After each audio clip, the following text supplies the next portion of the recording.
All right, Alexander, let's talk once again about Italy and what's going on there with the crisis that continues day by day. We have Draghi now, who's in the prime minister's seat, and it's not going to be easy for him. So, what's going on in Italy? Well, he is going to find it very. Draghi's going to find it very difficult because, of course, he's a technocrat prime minister. He's been brought in by the Italian president. His background is with the European Central Bank. He's not an obvious person to put together a government in Italy, but he's had an unexpected boost.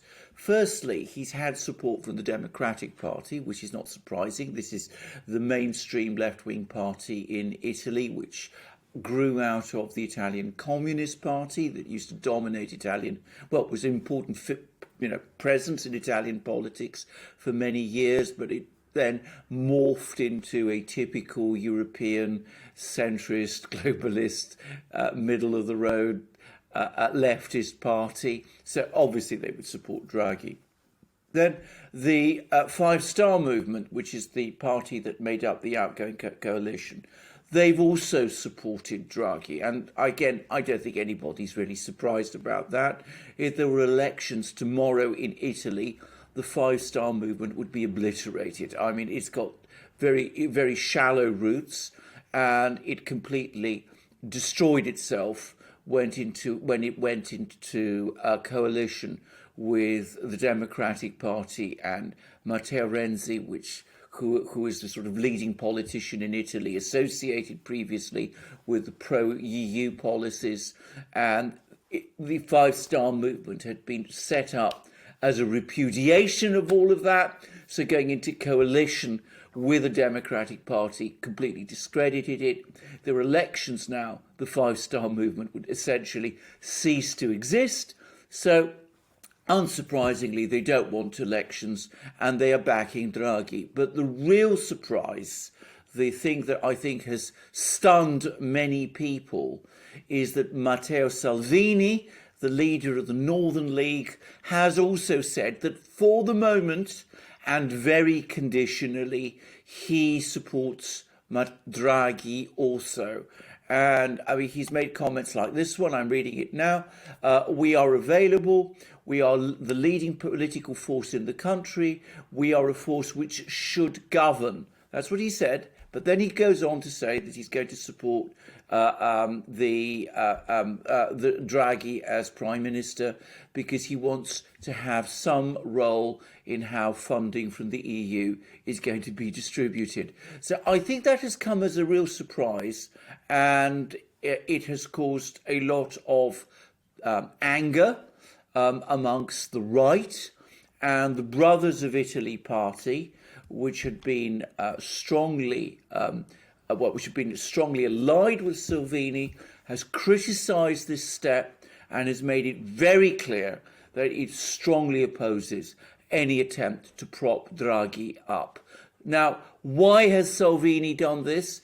I'm going to make a guess, which is that he's probably doing what is very common in Italy, extending political support to Draghi on a limited basis in return for these bogus, phony charges being dropped, which have been brought against him, or that being dropped. So he's seeking that kind of legal rehabilitation, which will give him a runway afterwards when Draghi's government inevitably collapses, to come back and fight an election and win it on his own basis. But notwithstanding that, it's a typical tactic in Italy, but it will cause him some damage on the right. And the Brothers of Italy are there, and they will be there to exploit it and to make the most of it going forward. Yeah, but will it work? I mean, will the charges be dropped against Salvini? Well, perhaps they won't be dropped, but they can be always dialed down in Italy and made into something completely, ineffectual or unimportant. Legal proceedings in Italy never mean quite what they mean in other countries. It's not like being prosecuted in the United States or in Germany or Britain or someplace like that. It's often more bluff and theatre than reality. So perhaps if you get them to agree to dial them down even further, they become dialed down to a point where they don't really exist anymore or are kicked into the long grass. So it goes on for 10, 15 years without any real outcome. Still, it's a gamble, and I'm not sure that he's taken the right course.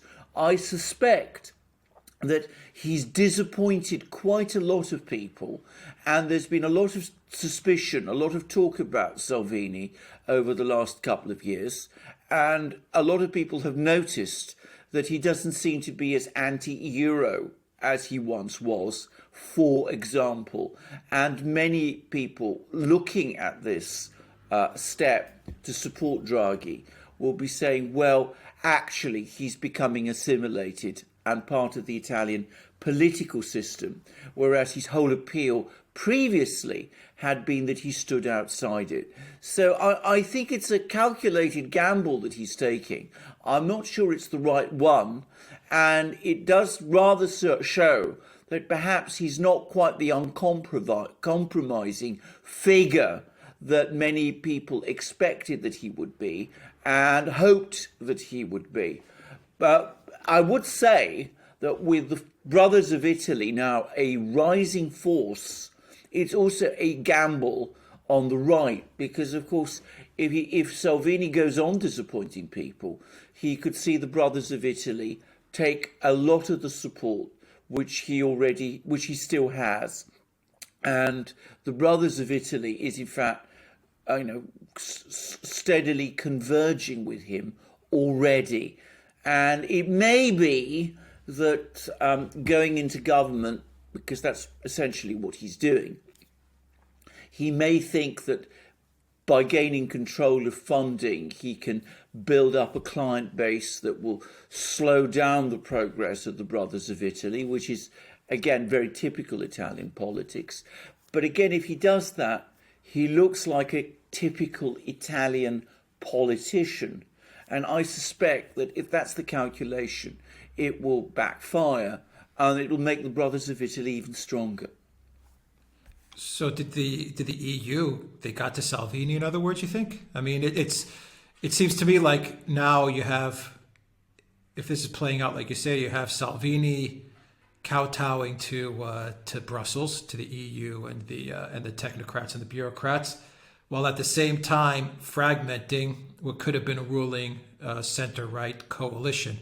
I mean, it seems like they got to him. Maybe. Well, I don't know. I'm kind of stunned by this. I think a by lot this of people, comment as well. I think a lot of people are, to be frank. And as I said, I think if they haven't got to him, if he's not actually compromising, if he's playing tactical, if he's manoeuvring tactically, which he may be, he has to understand that what he is doing is going to lose him support. The thing to always remember about Italian politics is that Italy is in a deep crisis. This is a crisis very different from the kind of crises that Italy used to have in the past. I mean, if you remember back in the 70s, it looked as if Italy was very chaotic. There were strikes all the time. There was the terrorist movements of the Brigate Rossi and all that. But the reality was that the economy was growing and people were getting richer, materially better off all the time. So there was all this disturbance, but it didn't worry people too much. Now it's different. This crisis is seeing people's incomes steadily fall. There's more and more unemployment, businesses are being shut down, and there's a widespread sense that the political centre in Rome isn't really holding anymore. So that makes people far more angry in a more real way than they were say back in the 60s and 70s when Italy seemed to be in a crisis before. And that is also making Italian politics today extremely fluid. So you see parties that rise very rapidly because they seem to be taking a strong anti-EU line. That happened with the Five-Star Movement. It's happened with the Northern League. But if they pull back from that, if they start to compromise with Brussels, well, we also see that those parties can decline equally fast. And we saw that with the Five-Star Movement, and Salvini and the Northern League risks that it may happen to them. By contrast, a party like the Brothers of Italy, which is growing anyway, might suddenly start to grow very, very much faster. And that's, it seems to me, a very real possibility. So yes, he may be fragmenting the right, but the risk he runs is that what he's actually doing is that he is surrendering or giving up or throwing away his leadership of the right, and that instead of fragmenting, the right will simply consolidate around the Brothers of Italy and without him. And I think that at the moment, that is a greater concern, or rather not a greater concern, that's a greater prospect than the kind of fragmentation you're talking about. I've been following these politics in Italy very closely. And it seems to me that the Brothers of Italy, who are not, by the way, some of the things that people are saying they are. I mean, a lot of the people throw around the F word far too freely about Italy and as they do about other countries. But it is a much more hardline and disciplined party than the Northern League is. The Northern League began as, in effect, a regional party in Lombardy. It then expanded, but it had very complex origins. The Brothers of Italy seems to be a much more coherent and rather more disciplined force. So Salvini was a star, but he had a weaker base. The Brothers don't seem to have quite the same leader with the same sort of star quality, but they seem to be, as a political force, a much more coherent and organised one. So you can see how this may play out differently from the way that Brussels and Frankfurt and Berlin and all those places might want. Besides which, I really have to add that I still don't expect, despite all these manoeuvres, that Draghi's government is going to survive very long.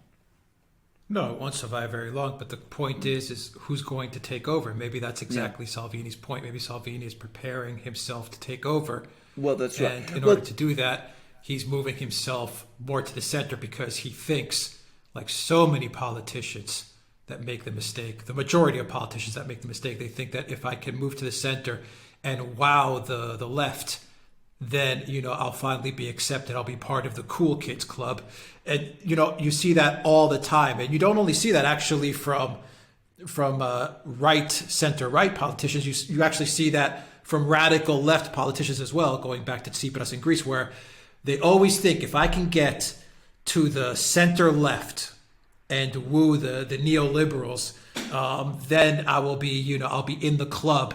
And what they end up doing is they end up finding out that it ends up destroying not only them, but destroying their country and everything about their government. So Salvini's making a terrible error if that is what he's angling to do. I don't know, but that's what it sounds like. I agree. And what you talk about the radical left, there's Syriza in Greece, there's the Five-Star Movement in Italy, and there was Podemos in Spain. All of them made that same mistake. They challenged the centre from the left, they obliterated the centre left, and then instead of remaining true to what they were and building on it, they drifted themselves towards the centre and saw themselves crash.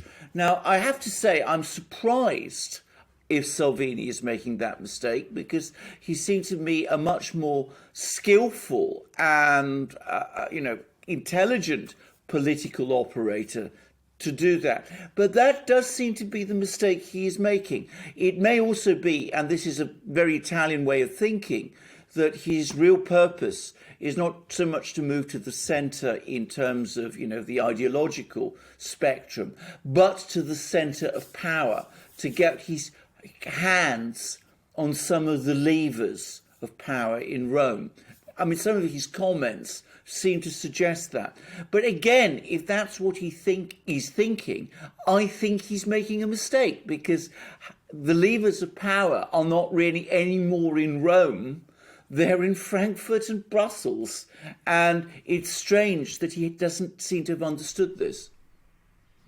All right, Alexander Berkhurst, thank you very much. Guys, like this video, click on that subscribe button on BitChute or on Odyssey or on Rumble. You will find us on all those networks, so look for us there and follow us there. Also, go to the Duran shop, pick up some merchandise, t-shirts, magic mugs, and PayPal, Patreon, Subscribe, Star, and Bitcoin. Your help is very much appreciated. Absolutely, very much appreciated. And I should quickly add, huge enthusiasm from our viewers who come to our shop and buy the things they find there. We always aim for high quality. We've got the best quality merchandise, and people really appreciate it. So you come to our shop, you buy wonderful, fine, excellent things, and you support the Duran also. And please also join us in our next program, and do look us up on our other channels, mine and Alex's. You'll find links under this video, as you'll find links to our other platforms and to the other ways you can support us too. All right, thank you very much. Until next time, everybody, take care.